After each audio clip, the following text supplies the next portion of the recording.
قرآن مجید کے اندر اللہ ذوالجلال والاکرام نے یہ بات ارشاد فرمائی ہے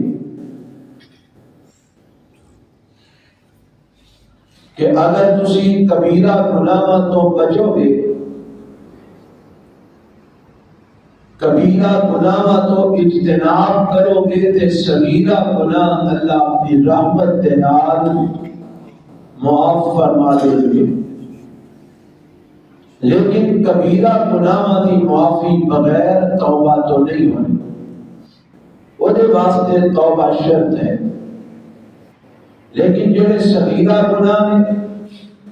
انہاں دی معافی دے کئی ایک ذرائع اللہ تعالی نے رکھے ہیں۔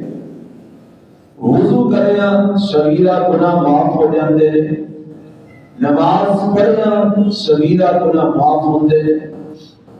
صدقہ و خیرات کریا صغیرہ گناہ معاف ہوندے نے، درود پڑھیا صغیرہ گناہ معاف ہوندے نے، راستے کے اندر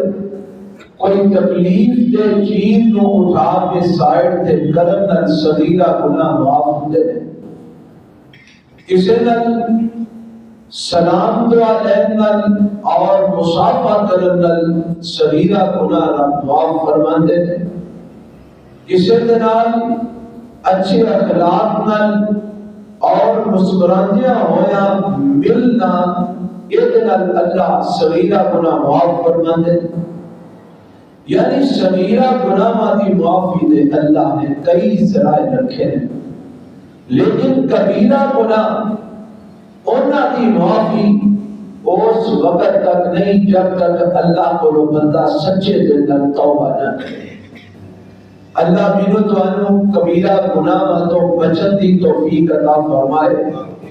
اور اگر کسی انسان کو کوئی کبیرہ گناہ ہو جاتا ہے کہ اللہ سچے دل نال توبہ کرن دی توفیق عطا فرمائے۔